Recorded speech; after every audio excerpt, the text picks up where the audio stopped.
அண்மை செய்தி. இன்று 4ஆம் கட்ட மக்களவைத் தேர்தலின் வாக்குப்பதிவு தொடங்கியிருக்கிறது. 10 மாநிலங்களில் உள்ள 96 மக்களவைத் தொகுதிகளுக்கான வாக்குப்பதிவு தொடங்கியிருக்கிறது. ஆந்திராவில் சட்டப்பேரவை தொகுதிகளுக்கும் வாக்குப்பதிவு நடைபெற்று வருகிறது. அண்மை செய்தியாக பார்த்துக் கொண்டிருக்கிறோம்.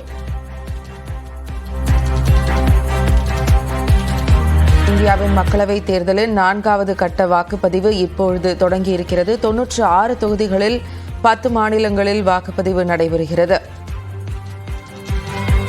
ஜம்மு காஷ்மீரில் பலத்த பாதுகாப்புடன் வாக்குப்பதிவு நடைபெற்று வருகிறது. 10 மாநிலங்களில் உள்ள 96 மக்களவைத் தொகுதிகளுக்கு வாக்குப்பதிவு தொடக்கம் ஆகியிருக்கிறது.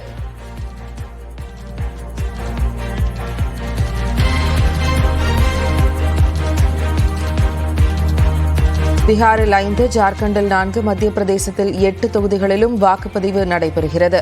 மகாராஷ்டிராவில் 11, ஒடிசாவில் 4, உத்தரப்பிரதேசத்தில் 13, மேற்கு வங்கத்தில் 8 தொகுதிகளிலும் வாக்குப்பதிவு தொடங்கியிருக்கிறது.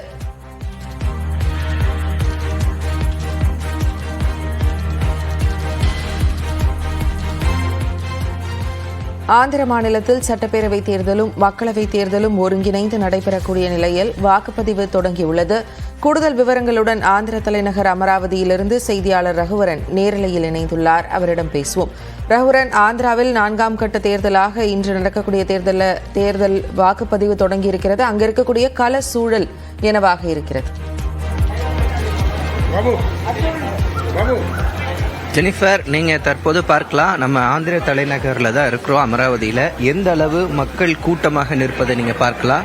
காலை 6:30 மணியிலிருந்து இவ்வளவு கூட்டம் மக்கள் காத்திருந்த தங்களுடைய ஜனநாயக கடமை ஆற்றுறாங்க. நீங்கள் பார்க்கலாம், அந்த நம்ம இருக்கக்கூடிய தொகுதி அமராவதி மங்களபுரி தொகுதியில் இருக்கிறோம். இந்த தொகுதியில் தான் ஆந்திராவினுடைய முன்னாள் முதல்வர் சந்திரபாபு நாயுடு அவர்களும் வாக்குப்பதிவு செய்ய வர இருக்கிறாங்க. பார்த்தீங்கன்னா மக்கள் நீண்ட வரிசையில் நின்று இருக்கிறத பார்க்க முடிகிறது.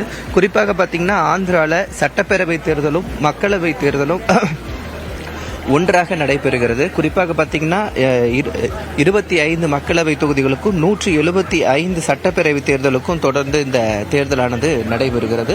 4 கோடிக்கும் மேற்பட்ட வாக்காளர்கள் தங்களுடைய ஜனநாயக கடமையை ஆற்ற இருக்கிறாங்க. குறிப்பாக பார்த்தீங்கன்னா இந்த தேர்தலில் மட்டும் 1.6 லட்சம் வாக்குப்பதிவு எந்திரங்கள் பயன்பாட்டில் இருக்கு. குறிப்பாக வாக்கு சாவடியில் பார்த்தீங்கன்னா 2 வாக்குப்பதிவு எந்திரங்கள் இருக்கும். ஒன்று மக்களவை தொகுதிக்கான வாக்குப்பதிவு எந்திரம், இன்னொன்று பார்த்தீங்கன்னா இங்கே சட்டப்பேரவை தேர்தலுக்கான வாக்குப்பதிவு எந்திரம். மொத்தம் பார்த்தீங்கன்னா இந்த மக்களவை தேர்தலுக்காக மட்டும் 454 வேட்பாளர்கள் மக்களவை தேர்தலுக்காக களத்தில் இருக்கிறாங்க. சட்டப்பேரவை தேர்தலுக்காக பார்த்தீங்கன்னா 2387 பேர் இந்த களத்தில் இருக்காங்க. குறிப்பாக பார்த்தீங்கன்னா 1 லட்சத்திற்கும் மேற்பட்ட காவல்துறையினர் இந்த பாதுகாப்பு பணியில் ஈடுபட்டிருக்காங்க. 5 லட்சம் மொத்தமாக 5 லட்சம் பணியாளர்கள் இதில் ஈடுபட்டு இருக்காங்க. இன்று மாலை 6 மணி வரை இன்னைக்கு தேர்தல் நடைபெறும். இப்போ காலையில் 7 மணிக்கு தொடங்கியிருக்கு.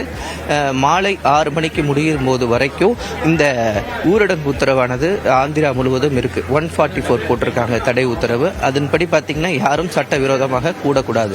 வாக்குப்பதிவு மையங்களில் என்னென்ன வசதிகள் செய்யப்படும் அப்படின்ட்டு சொல்லியிருக்காங்க. குறிப்பா பந்தல் அமைக்க வேண்டும், குடிநீர் வைக்க வேண்டும், குறிப்பாக ORS பாக்கெட் கொடுக்கணும் மக்களுக்கு, நீண்ட வரிசையில் நிற்கக்கூடிய மக்களுக்கு ORS பாக்கெட், ORS குளுக்கோஸ் கொடுக்கணும் அப்படின்னு சொல்லிட்டு எலெக்ஷன் கமிஷனானது உத்தரவிட்டிருக்கிறது.